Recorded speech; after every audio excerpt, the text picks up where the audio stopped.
Welcome to Lee Does Stuff. Here's everything you'll need for this project. Today we are going to be doing two methods of a cut-in on a wall. Okay, so first thing we're looking for is a clean area to work with. So just scanning the whole area, noticing damage. There's damage there from a garbage bin. So we'll be easily fixing that for the client as well. So we'll start with a wet rag and just really clean the seams. My initial scanning of the walls show me that they're in very good shape.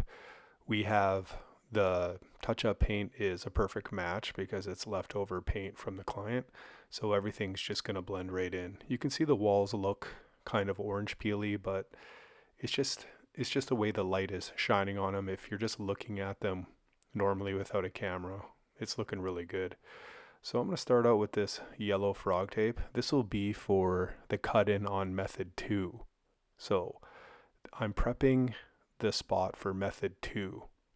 I think my favorite frog tape has to be this yellow frog tape because it is non-evasive on surfaces, especially painted surfaces. It's very delicate and it will not pull up any paint or ruin countertops or anything like that. So what I like to do here is I like to take a damp cloth after I lay the frog tape down and I wipe it. And I find that I get a better seal before I start painting. If you don't do this, it'll still work good. You'll get a clean line, but I find the line is extremely clean if you wet down the tape before you start painting.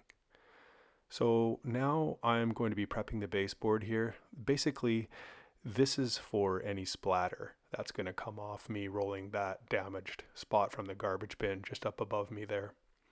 So basically this is kind of like my dropper, and you're not going to get a lot of spitting from the Whiz Roller. It's just too small and it's not that big, so we're not going to use a dropper here.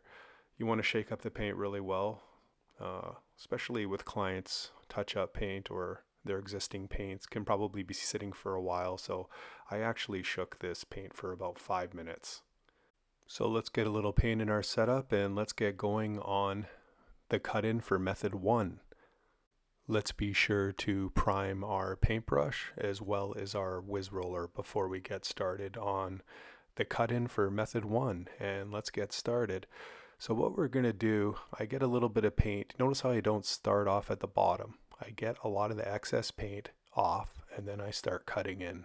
My goal here is to give you all confidence that you can cut a perfect line, because when you're using the very tip of the brush, you're essentially touching the surface and you are microscopically putting paint there, but the human eye will never ever pick it up, and it gives the illusion of a perfect line. You see, I'm just dragging it the very, very tip of the brush at the bottom, just following that line, and then I'm going to turn the brush over and then I'm going to smooth out my brush lines after. But you notice I don't have any tape there and I'm just following that line with the very tip of my brush. Now you're going to have to practice at this. You're going to have to get sort of the feel of it, but just get the little excess paint off above the area you're about to paint and drag the brush on that line.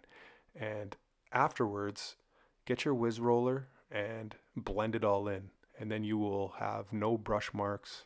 It'll look like a perfect paint job, basically. Here, I don't even bother taking off the faceplate as well, because when that paint dries, it's going to be a perfect match.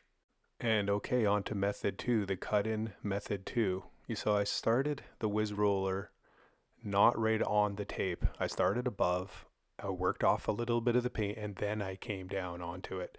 You don't want to put a lot of pressure on there. You just want to glide nice and easy, and you just want the very tip of that Whiz Roller to touch basically where you have laid that line of yellow frog tape. Here we're cutting in just on the edge, getting your brush in. You see again, just using the tip. And here will be another great opportunity to show you the cut in from method 1. So we just did method 2. You can tape this continuing on like a method 2. You could tape the cabinet and you could roll it, or we could have a little bit more confidence and we could use method 1 and just cut in. You see, I'm just using the very tip of the brush I am making slight contact with the surface, but again, it's so microscopic that you'll never see it, and it has the illusion of a perfect line. You will achieve this goal if you run the frog tape on your counter and you whiz it down just like you did on the top of the part of the counter. But I mean, this is a bit of a time saver once you get the confidence. And then grab your whiz roller like we did before and smooth it all out. And now what we're going to do is, you see that mark to the left there? That's from the garbage can scuffing the wall.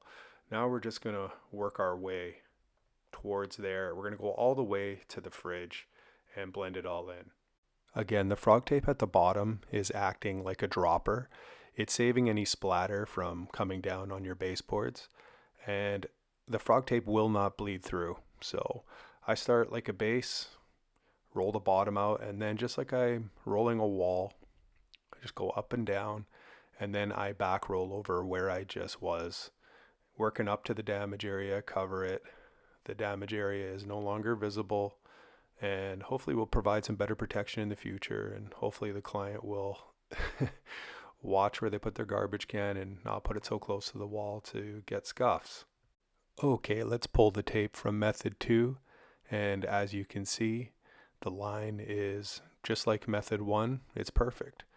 So you can use either or. Use method 1, use method 2, but I would encourage everybody to save money on product like tape and learn to cut in with your brush and learn to trust yourself. Thank you for watching.